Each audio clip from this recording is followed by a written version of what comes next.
BA 3ನೇ semester ಎಲ್ಲ ವಿದ್ಯಾರ್ಥಿಗಳಿಗೆ ಈ ಒಂದು ವಿಡಿಯೋಗೆ ಪ್ರೀತಿಯ ಸ್ವಾಗತ.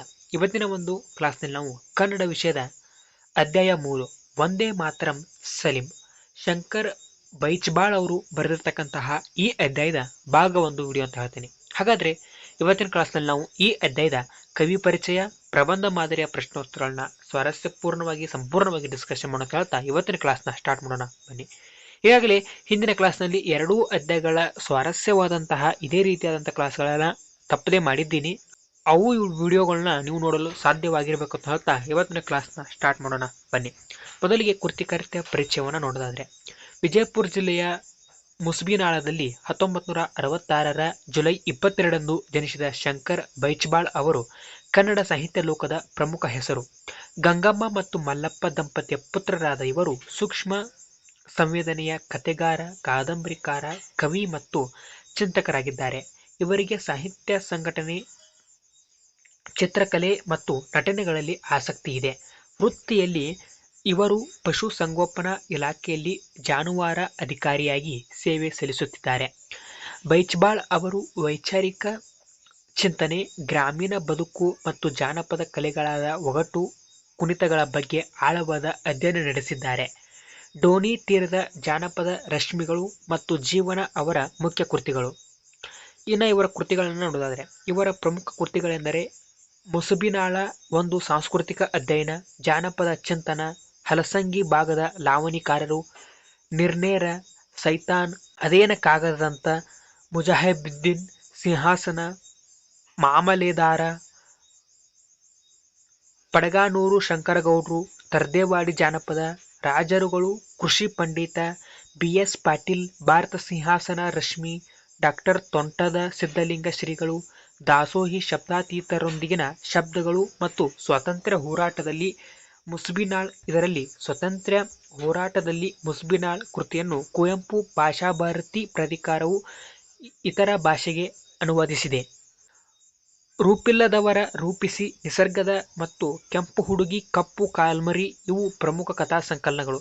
ಇವರು ತಮ್ಮ ಕಥೆಗಳಲ್ಲಿ ಗ್ರಾಮೀಣ ಜಾನಪದದ ಸೂಕ್ಷ್ಮತೆಗಳನ್ನು ಸುಂದರವಾಗಿ ಚಿತ್ರಿಸಿ ಸಾಹಿತ್ಯದಲ್ಲಿ ವಿಶೇಷ ಸ್ಥಾನ ಗಳಿಸಿದ್ದಾರೆ. ಮೌನ ಕ್ರಾಂತಿ ಧಾರಾವಾಹಿಯ ಸಹ ನಿರ್ದೇಶಕರಾಗಿಯೂ ಕೆಲಸ ಮಾಡಿದ್ದಾರೆ. ಶಂಕರ್ ಬೈಚ್ಬಾಳ್ ಅವರು ಹಲವಾರು ಪ್ರಶಸ್ತಿಗಳನ್ನು ಪಡೆದಿದ್ದಾರೆ. ಜಾನಪದ ಚಿಂತನೆ ಕೃತಿಗೆ ಕೋರೂರು ರಾಮಸ್ವಾಮಿ ಅಯ್ಯಂಗಾರ್ ಪ್ರಶಸ್ತಿ, ಸರ್ಕಾರಿ ಎಮ್ಮಿ ಸತ್ತಾಗ ಕತೆಗೆ ಸಂಕ್ರಮಣ ಬಹುಮಾನ, ಭೂಮಿ ತೂಕದ ಜಕ್ಕವ್ವ ಕಾದಂಬರಿಗೆ ಮುಂಬೈನ ಅಮೂಲ್ಯ ಕಾದಂಬರಿ ಪುರಸ್ಕಾರ, ಟನನನ ಟನ್ನ ಕತೆಗೆ ವಿಜಯವಾಣಿ ದೀಪಾವಳಿ ಗೌರವ, ಕುವೆಂಪು ಜನ್ಮ ಶತಮಾನೋತ್ಸವದ ಪ್ರಯುಕ್ತ ಕುವೆಂಪು ಗೌರವ, ಬೆರಗು ಪ್ರಕಾಶನ, ಕಡನಿಯ ಡಾಕ್ಟರ್ HT ಪೋತೆ ಕಥಾ ಪ್ರಶಸ್ತಿ, ತೋಂಟಾದ ಸಿದ್ಧಲಿಂಗ ಶ್ರೀಗಳು ಮತ್ತು ಕೆಂಪು ಹುಡುಗಿ ಕಪ್ಪು ಕಾಲ್ಮರಿ ಕೃತಿಗಳಿಗೆ ರಾಜ್ಯ ಕನ್ನಡ ಸಾಹಿತ್ಯ ಪರಿಷತ್ತಿನ ದತ್ತಿ ಗೌರವಗಳು ಲಭಿಸಿವೆ ಎಂಬುದು ಇಷ್ಟು ಅವರ ಪರಿಚಯವಾಗಿತ್ತು. ಮುಂದುವರೆದು ಅವರ ಅಧ್ಯಾಯದ ಪ್ರಬಂಧ ಮಾದರಿಯ ಪ್ರಶ್ನೋತ್ತರಗಳನ್ನ ನೋಡೋದಾದ್ರೆ, ಪ್ರಶ್ನೆ ನಂಬರ್ 1, ಸ್ವರಾಜ್ಯ ದಿಬ್ಬಣದ ಮರವಣಿಗೆಯಲ್ಲಿ ಬರುವ ವಿವಿಧ ಜಾನಪದ ತಂಡಗಳನ್ನು ಕಥೆಗಾರ ಶಂಕರ್ ಬೈಚ್ಬಾಳ್ ಹೇಗೆ ವರ್ಣಿಸಿದ್ದಾರೆ? ಉತ್ತರ: ಸ್ವರಾಜ್ಯ ದಿಬ್ಬಣದ ಮೆರವಣಿಗೆಯನ್ನ ಕಥೆಗಾರ ಶಂಕರ್ ಬೈಚ್ಬಾಳ್ ಅವರು ವಿಶಿಷ್ಟವಾದ ಜಾನಪದೀಯ ತಂಡಗಳ ಮೂಲಕ ವರ್ಣಿಸಿದ್ದಾರೆ. ಮೆರವಣಿಗೆಯಲ್ಲಿ ವಿವಿಧ ಧ್ವನಿಗಳು, ಸಂಗೀತಗಳು ಮತ್ತು ಜಾನಪದೀಯ ಕಲೆಗಳು ತುಂಬಿ ಹೋಗಿವೆ. ಒಂದು ಕಡೆ ಹರೋ ಹರೋ, ಹಾಲಮಲ್ಲ, ಲೋಲಮಲ್ಲ ಎಂಬ ವೀರಾಭಿವ್ಯಕ್ತಿಯ ಹಾಡುಗಳು ಸಾಗುತ್ತಿದ್ದರೆ, ಇನ್ನೊಂದೆಡೆ ಸಾಂಬ ಸದಾಶಿವ ಎಂದು ಭಜನೆ ಮಾಡುವವರ ತಂಡ ಇತ್ತು. ಈ ಭಜನೆಯ ಜೊತೆ ಸಾಂಬಳ, ಟುಮರಿ, ಖೌ ಮತ್ತು ಕರಡಿ ಮಜಲುಗಳು, ಜಾನಪದೀಯ ತಾಳಗಳು ಸೇರಿಕೊಂಡಿದ್ದವು. ಟುಮಕ ಟುಮಕ ಎಂದು ಸದ್ದಾಗುವ ದಮಡಿ ಮತ್ತು ಜಡ್ಡಿನಕ ನಕ ನಕ ದಿನ್ನ ಜಡ್ಡನಕ ಎಂದು ಸದ್ದು ಮಾಡುವ ಹಲಗಿ ವಾದ್ಯಗಳು ಮೇಳವೂ ಇತ್ತು. ಇದೆಲ್ಲವುಗಳ ನಡುವೆ ಢಾಗಂ ಢುಂಗ ಎಂದು ಸದ್ದು ಮಾಡುವ ಡೊಳ್ಳಿನ ಕುಣಿತವೂ ಇತ್ತು. ಈ ಎಲ್ಲ ಜಾನಪದೀಯ ತಂಡಗಳ ಹಾಡುಗಳು ಮತ್ತು ಕುಣಿತಗಳು ಒಟ್ಟಿಗೆ ಬೆರೆತು ಮೆರವಣಿಗೆಗೆ ಒಂದು ವಿಶೇಷ ಉತ್ಸಾಹವನ್ನು ತುಂಬಿದ್ದವು. ಈ ಗದ್ದಲಲ್ಲಿ ಯಾರಿಗೂ ಏನೂ ಕೇಳಿಸುತ್ತಿರಲಿಲ್ಲವಾದರೂ ಎಲ್ಲರೂ ತಮ್ಮ ಖುಷಿಯಿಂದ ಹಾಡುತ್ತಿದ್ದರು ಮತ್ತು ಕುಣಿದು ಸಂತೋಷ ಪಡುತ್ತಿದ್ದರು ಎಂಬುದು ಉತ್ತರವಾಗಿತ್ತು. ಮುಂದುವರೆದು ಪ್ರಶ್ನೆ ನಂಬರ್ 2, ಮುಸುಬಿನಾಳ್ ಸ್ವಾತಂತ್ರ್ಯ ಹೋರಾಟಗಾರರ ಪ್ರಭಾತ ಪೇರಿಯಲ್ಲಿ ಲೇಖಕರ ವಿವರಣೆಯನ್ನ ಹೇಗೆ ಕಟ್ಟಿಕೊಟ್ಟಿದ್ದಾರೆ ವಿಶ್ಲೇಷಿಸಿ. ಇದಕ್ಕೆ ಉತ್ತರವನ್ನು ನೋಡೋದಾದ್ರೆ ಉತ್ತರ ಮುಸ್ಬಿನಾಳ್ ಸ್ವಾತಂತ್ರ್ಯ ಹೋರಾಟಗಾರರ ಪ್ರಭಾತ ಪರಿಯ ವಿವರಣೆಯನ್ನ ಲೇಖಕರು ನಾಟಕೀಯ ಮತ್ತು ಸಾಂಕೇತಿಕವಾಗಿ ಕಟ್ಟಿಕೊಟ್ಟಿದ್ದಾರೆ. ಈ ಮೆರವಣಿಗೆ ಕೇವಲ ಒಂದು ಧಾರ್ಮಿಕ ಉತ್ಸಾಹವಾಗಿರಲಿಲ್ಲ, ಬದಲಿಗೆ ಸ್ವತಂತ್ರ ಹೋರಾಟದ ಪ್ರಜ್ಞೆ ಮೂಡಿಸುವ ಉದ್ದೇಶ ಹೊಂದಿತ್ತು. ಇದರ ಕೇಂದ್ರದಲ್ಲಿ ಭಾರತ ಮಾತೆ ಮತ್ತು ಆಕೆಯನ್ನ ದಾಸ್ಯದಲ್ಲಿಟ್ಟ ಬ್ರಿಟಿಷರ ಪ್ರತಿರೂಪಗಳು ಇದ್ದವು. ಮೆರವಣಿಗೆಯಲ್ಲಿ ಒಂದು ಎತ್ತಿನ ಗಾಡಿ ಇತ್ತು, ಅದರ ಮೇಲೆ ಒಂದು ಮಂಟಪ, ಅದರಲ್ಲಿ ಹಿಂದೂಸ್ತಾನದ ನಕ್ಷೆಯು ಮಸುಮಸುಕಾದ ಚಿತ್ರವಿತ್ತು.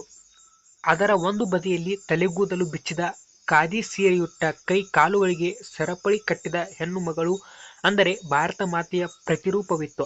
ಇನ್ನೊಂದು ಬದಿಯಲ್ಲಿ ಕಾಕಿ ಚಡ್ಡಿ, ಕಾಕಿ ಅಂಗಿ ಮತ್ತು ಟೊಪ್ಪಿ ಧರಿಸಿದ ಒಬ್ಬ ಗಂಡಸು, ಅಂದರೆ ಬ್ರಿಟಿಷರ ಪ್ರತಿರೂಪ. ಆ ಹೆಣ್ಣಿನ ಸರಪಳಿಯನ್ನ ಹಿಡಿದು ಜಗ್ಗುತ್ತಿದ್ದ, ಇದು ಭಾರತ ದಾಸ್ಯದಲ್ಲಿರುವುದನ್ನ ಸಂಕೇತಿಸುತ್ತದೆ. ಮತ್ತೊಂದು ಚಿತ್ರಣದಲ್ಲಿ ಕಿತ್ತೂರು ಚೆನ್ನಮ್ಮ ಮತ್ತು ಟಿಪ್ಪು ಸುಲ್ತಾನನ ಮಗನ ಕಥೆಯನ್ನು ನೆನಪಿಸಲಾಯಿತು. ಮಂಟಪದಲ್ಲಿ 6 ವರ್ಷದ ರಾಜಕಳೆಯ ಕಂದನ ಸಂಕೇತವೂ ಇತ್ತು. ಇದು ಭಾರತದ ಭವಿಷ್ಯವನ್ನ ದಾಸ್ಯದಲ್ಲಿ ಕಟ್ಟಿರುವ ಕಥೆಯನ್ನ ಹೇಳುತ್ತದೆ. ಇದೇ ಸಮಯದಲ್ಲಿ ಮಂಜಪ್ಪ ಮಾಸ್ತರರಂತೆ ನಾಯಕರು ಭಾಷಣದ ಮೂಲಕ ಜನರನ್ನ ಜಾಗೃತಗೊಳಿಸಲು ಪ್ರಯತ್ನಿಸುತ್ತಿದ್ದರು.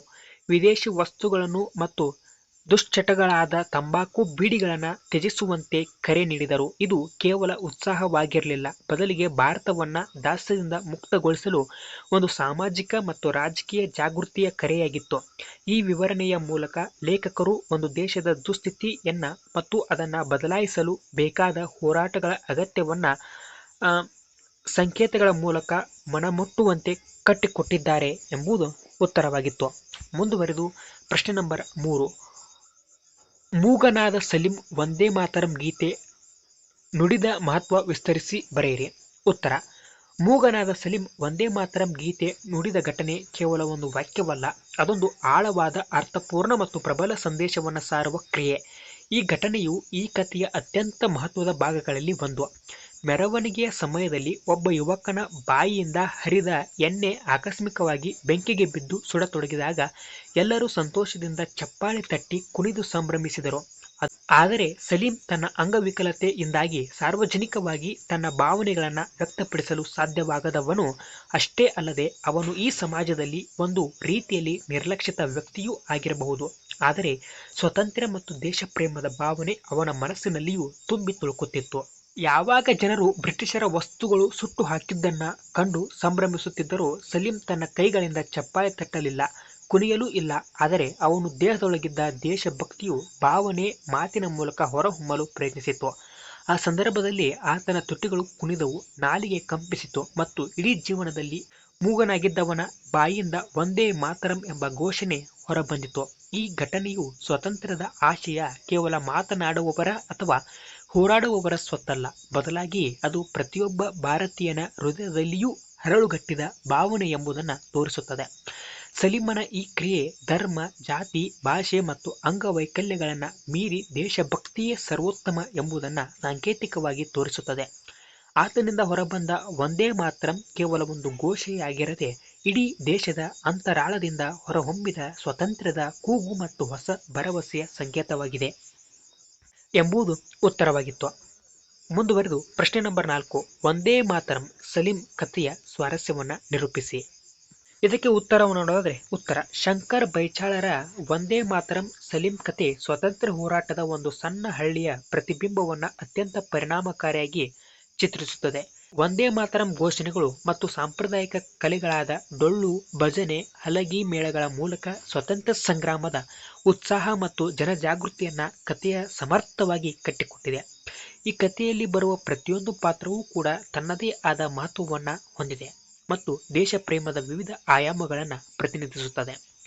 ಮೆರವಣಿಗೆಯಲ್ಲಿ ಭಾರತ ಮಾತೆಯ ಪ್ರತಿಮೆಯನ್ನ ಸರಪಳಿಗಳಿಂದ ಬಂಧಿಸಿರುವುದನ್ನು ತೋರಿಸಿರುವುದು ಕಥೆಯ ಪ್ರಮುಖ ಅಂಶಗಳಲ್ಲಿ ಒಂದು. ಇದು ಭಾರತವು ಬ್ರಿಟಿಷರ ದಾಸ್ಯದಲ್ಲಿದೆ ಎಂಬುದನ್ನು ದೃಶ್ಯಾತ್ಮಕವಾಗಿ ಚಿತ್ರಿಸುತ್ತದೆ. ಇದರ ಜೊತೆಗೆ ಒಬ್ಬ ಪುರುಷ ಅದೇ ಸರಪಳಿಗಳನ್ನು ಎಳೆಯುವ ಮೂಲಕ ಈ ದಾಸ್ಯದ ಸಂಕೇತವನ್ನು ಇನ್ನಷ್ಟು ಗಟ್ಟಿಗೊಳಿಸಲಾಗಿದೆ. ಇದು ಕೇವಲ ಮೆರವಣಿಗೆಯ ಅಲಂಕಾರವಾಗಿರದೆ ಜನರ ಮನಸ್ಸಿನಲ್ಲಿ ಸ್ವಾತಂತ್ರ್ಯದ ಅವಶ್ಯಕತೆಯನ್ನು ಮೂಡಿಸುವ ಪ್ರಯತ್ನವಾಗಿತ್ತು. ಕಥೆಯಲ್ಲಿ ಮಂಜಪ್ಪ ಮಾಸ್ಟರ್ ಮತ್ತು ಯುವಕನ ಭಾಷಣಗಳು ಕೇವಲ ಭಾವನಾತ್ಮಕ ಪ್ರಚೋದನೆಗೆ ಸೀಮಿತವಾಗಿಲ್ಲ. ಇವರು ಬ್ರಿಟಿಷರ ಬಟ್ಟೆಗಳನ್ನು ಮತ್ತು ಉತ್ಪನ್ನಗಳನ್ನು ಸುಡುವಂತೆ ಕರೆ ಕೊಟ್ಟಿದ್ದಾರೆ. ಇದು ಸ್ವಾತಂತ್ರ್ಯ ಹೋರಾಟದ ಒಂದು ಪ್ರಮುಖ ತಂತ್ರವಾದ ವಿದೇಶಿ ವಸ್ತುಗಳ ಬಹಿಷ್ಕಾರವನ್ನು ಸೂಚಿಸುತ್ತದೆ. ಅದೇ ರೀತಿ ಖಾದಿ ಉಡುಪನ್ನು ಅಳವಡಿಸಿಕೊಳ್ಳುವಂತೆ ಹೇಳುವ ಮೂಲಕ ಸ್ಥಳೀಯ ಉದ್ಯಮಿಗಳಿಗೆ ಉತ್ತೇಜನ ನೀಡುವುದರ ಬಗ್ಗೆ ತಿಳಿಸಿದ್ದಾರೆ. ಇದಲ್ಲದೆ ತಂಬಾಕು ಮತ್ತು ಬೀಡಿಯಂತಹ ದುಶ್ಚಟಗಳನ್ನು ಬಿಡುವಂತೆ ಕರೆ ನೀಡುವ ಮೂಲಕ ಈ ಹೋರಾಟ ಕೇವಲ ರಾಜಕೀಯವಾಗಿರದೆ ಸಮಾಜ ಸುಧಾರಣೆಗೆ ಭಾಗವೂ ಆಗಿತ್ತು ಎಂಬುದನ್ನು ಸ್ಪಷ್ಟಪಡಿಸಲಾಗಿದೆ. ಕಥೆಯಲ್ಲಿನ ಪ್ರಮುಖ ಪಾತ್ರಗಳಾದ ಯಂಕಪ್ಪ, ಕಲ್ಲಜ್ಜ ಮತ್ತು ಸಲೀಂ ಸ್ವಾತಂತ್ರ್ಯ ಹೋರಾಟದಲ್ಲಿ ಸಾಮಾನ್ಯ ಜನರ ಪಾತ್ರವನ್ನು ಎತ್ತಿ ತೋರಿಸುತ್ತದೆ. ಯಂಕಪ್ಪ ತನ್ನ ತಂಬಾಕಿನ ಚೀಲವನ್ನು ಸುಡಲು ಮುಂದಾಗುವ ಯಂಕಪ್ಪನಲ್ಲಿ ಒಂದು ರೀತಿಯ ಭಾವನಾತ್ಮಕ ಪ್ರೇರಣೆ ಕಾಣಬಹುದು. ಮಂದಗತಿಯ ವ್ಯಕ್ತಿಯಾಗಿದ್ದರೂ ಅವನು ದೇಶಭಕ್ತಿಯಿಂದ ಪ್ರೇರಿತನಾಗಿ ಈ ನಿರ್ಧಾರ ತೆಗೆದುಕೊಳ್ಳುತ್ತಾನೆ. ಕಲ್ಲಜ್ಜ 98 ವರ್ಷದ ಕುರುಡನಾದ ಕಲ್ಲಜ್ಜ ತನ್ನ ಕಣ್ಣುಗಳನ್ನ ಕಳೆದುಕೊಂಡು ದುಃಖದ ನಡುವೆಯೂ ಸ್ವಾಮಿಗಳ ಪಟ್ಟಾಭಿಷೇಕ ತಡವಾಗುತ್ತಿದೆ ಎಲ್ಲ ಎಂದು ಆತಂಕ ವ್ಯಕ್ತಪಡಿಸುತ್ತಾನೆ. ಅವನ ಮೊಮ್ಮಗ ಶಂಕರ ಇಂದು ಸ್ವಾಮಿಗಳ ಪಟ್ಟಾಭಿಷೇಕವಲ್ಲ, ದೇಶ ಜಾಗೃತಿಯ ಅಭಿಯಾನ ಎಂದು ಹೇಳುವ ಮೂಲಕ ಹೋರಾಟದ ನಿಜವಾದ ಉದ್ದೇಶವನ್ನು ವಿವರಿಸುತ್ತಾನೆ. ಕಲ್ಲಜ್ಜನು ತನ್ನ ಮನೆಯಲ್ಲಿದ್ದ ಪೆಟ್ರೋಲ್ ಅನ್ನ ತಂದು ಬೆಂಕಿಗೆ ಹಾಕುವುದು ಅವನ ವಯಸ್ಸು ಮತ್ತು ಅಂಧತ್ವ ಮೀರಿ ದೇಶಭಕ್ತಿಯ ಕಿಚ್ಚು ಅವನಲ್ಲಿ ಆಳವಾಗಿ ಬೇರೂರಿರುವುದನ್ನು ತೋರಿಸುತ್ತದೆ. ಸಲೀಂ ಹುಟ್ಟಿನಿಂದಲೇ ಮೂಕನಾದ ಸಲೀಂ ಕೊನೆಯಲ್ಲಿ ವಂದೇ ಮಾತರಂ ಎಂದು ಘೋಷಣೆ ಕೂಗುವುದು ಕಥೆಯ ಅತ್ಯಂತ ಶಕ್ತಿಯುತ ಮತ್ತು ಭಾವನಾತ್ಮಕ ಕ್ಷಣವಾಗಿದೆ. ಇದು ಕೇವಲ ಒಬ್ಬ ವ್ಯಕ್ತಿಯಲ್ಲ, ಇದು ಬದಲಾವಣೆಯಲ್ಲ, ಬದಲಾಗಿ ಇಡೀ ಸಮುದಾಯ ಮತ್ತು ದೇಶದಲ್ಲಿ ರಾಷ್ಟ್ರಾಭಿಮಾನದ ಜ್ವಾಲೆ ಹರಡುತ್ತಿರುವುದರ ಸಂಕೇತವಾಗಿದೆ. ಈ ಕತೆ ಸ್ವಾತಂತ್ರ್ಯ ಹೋರಾಟದ ಕೇವಲ ರಾಜಕೀಯ ನಾಯಕರಿಗೆ ಸೀಮಿತವಾಗಿರಲಿಲ್ಲ, ಬದಲಾಗಿ ಸಾಮಾನ್ಯ ಜನರ ಹೃದಯದಲ್ಲಿ ಹೇಗೆ ಆಳವಾಗಿ ಬೇರೂರಿತ್ತು ಮತ್ತು ಅವರಲ್ಲಿ ಬದಲಾವಣೆಯನ್ನ ತಂದಿತ್ತು ಎಂಬುದನ್ನು ಮನೋಜ್ಞವಾಗಿ ವಿವರಿಸುತ್ತದೆ. ಈ ಮೂಲಕ ರಾಷ್ಟ್ರ ಪ್ರೇಮದ ಕೇವಲ ಘೋಷಣೆಯಾಗಿ ಉಳಿಯದೆ ಜನರ ಆಂತರಿಕ ಶಕ್ತಿಯಾಗಿ ಹೇಗೆ ಪರಿವರ್ತನೆಯಾಯಿತು ಎಂಬುದನ್ನು ಈ ಕತೆ ಅತ್ಯುತ್ತಮವಾಗಿ ಚಿತ್ರಿಸಿದೆ ಎಂಬುದು ಇಷ್ಟು ಈ ಅಧ್ಯಾಯದ ಪ್ರಬಂಧ ಮಾದರಿಯ ಪ್ರಶ್ನೋತ್ತರಗಳಿಗೆ ಸ್ವಾರಸ್ಯವಾದಂಥ ಉತ್ತರವಾಗಿತ್ತು ಅಂತ ಹೇಳ್ತಾ, ಮತ್ತು ಕವಿ ಪರಿಚಯಕ್ಕೆ ಸ್ವಾರಸ್ಯವಾದಂಥ ಭಾಗ ಒಂದು ವಿಡಿಯೋದಲ್ಲಿ ಇಷ್ಟು ಡಿಸ್ಕಷನ್ ಮಾಡಲಾಗಿದ್ದು, ಮತ್ತೆ ಮುಂದಿನ ಕ್ಲಾಸಲ್ಲಿ ಇದರ ಮುಂದುವರೆದ ಭಾಗವನ್ನು ಡಿಸ್ಕಷನ್ ಮಾಡೋಣ. ಅಲ್ಲಿವರೆಗೆ ಎಲ್ಲರಿಗೂ ನಮಸ್ಕಾರ. ಅದಕ್ಕಿಂತ ಮುಂಚೆ ನೀವೇನಾದರೂ ಫಸ್ಟ್ ಟೈಮ್ ನಮ್ಮ ಯೂಟ್ಯೂಬ್ ಚಾನಲ್ ನೋಡ್ತಾ ಇದ್ರೆ ತಪ್ಪದೆ ಚಾನಲ್ಗೆ ಸಬ್ಸ್ಕ್ರೈಬ್ ಆಗಿ ನೋಟಿಫಿಕೇಶನ್ ಆನ್ ಮಾಡ್ಕೊಳ್ಳಿ ಅಂತ ಹೇಳ್ತಾ ಇವತ್ತಿನ ಕ್ಲಾಸ್ಗೆ ವಿರಾಮವನ್ನು ಕೋರ್ತಿದ್ದೇನೆ. ಎಲ್ಲರಿಗೂ ನಮಸ್ಕಾರ. ಜೈ ಹಿಂದ್, ಜೈ ಕರ್ನಾಟಕ ಮಾತೆ.